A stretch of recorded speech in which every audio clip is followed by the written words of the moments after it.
জয় নিতাই, জয় গৌর। সবাইকে অসংখ্য ধন্যবাদ। সুভাষ ভাই আছে, সত্যেন দাদা আছে, জয় রাধে রাধে। বৃন্দাবন আছে, হরে কৃষ্ণ। সবাইকে অসংখ্য ধন্যবাদ, ভালোবাসা, প্রণাম জানাই। এমডি দাদা আছে, প্রণাম নেবেন। আমি সবাইকে দেখলাম। চঞ্চল কুমার রায় দাদা ভাই প্রণাম নেবেন, অনেকদিন পর পেলাম। গৌরীশঙ্কর দাদা আছে, সবাই আছে, সবাই আছে, সবাইকে অসংখ্য ধন্যবাদ, ভালোবাসা আমার তরফ থেকে। এমডি জানাল দাদা আছে। কামগুরু মানে কি? কামগুরু তো কালকেই বললাম, মদন রাজা। কামনার গুরুই হচ্ছে মদন রাজা।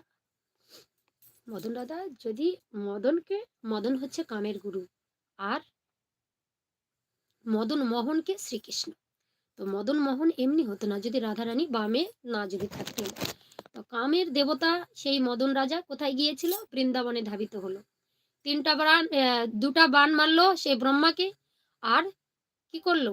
আর দুটো বান মারলো সেই ভোলানাথকে। 5 নাম্বার বানটা যখন শ্রীকৃষ্ণকে মারবে, বৃন্দাবনে ধাবিত হলো। তখন কি করলো? যেই না বান মারতে যাবে, সেই স্বয়ং রাধারানী বাম পাশে দাঁড়িয়ে আছে। তার অপরূপ দৃশ্য আর অপরূপ তার মাধুর্য দেখে ওই বান মারার আগে মূর্ছিত হয়ে গেল মাটিতে। মূর্ছিত হয়ে গেল। কামদেব বৃন্দাবনে কোনো কাজ করতে পারেন না। মূর্ছিত হয়ে গেলে, এত সুন্দর অপরূপ রূপ, আমি পাপ করেছি দয়াময়, তুমি আমায় ক্ষমা করো। রাধারানীর কাছে ক্ষমা প্রার্থী হলে, আমি তো পাপী। সেই কামের ওই বানটা, পঞ্চম বানটা ব্যর্থ হয়ে গেল বৃন্দাবনের মাটিতে।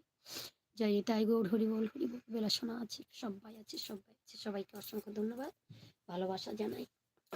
বলো দাদা ভাই, কে কেমন আছো? এবার কথা বলি একটু। সুভাষ ভাই আছে, আর কে কে আছো গো? বেলা শোনা আছে, সত্যেন দাদা আছে, প্রবীর দাদা ভাই আছে। বন্ধুরা সবাই লাইক কমেন্ট করো প্লিজ। অনেক ভালোবাসা দাদা ভাই। গৌরীশঙ্কর ভাই আছে, এক্সেলেন্ট বলেছেন, অনেক ভালোবাসা দাদা ভাই, সবাইকে অসংখ্য ধন্যবাদ। বৃন্দা আছে, বৃন্দা অনেক ভালোবাসা দিয়েছে।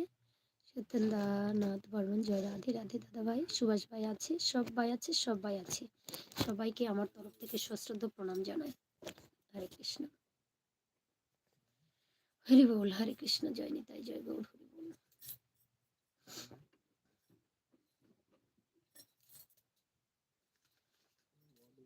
চলো একটা গান করি, গান করে ছেড়ে দেবো লাইভটা। কটা বাজে? 9টা বাজে। একটা গান হবে।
জানি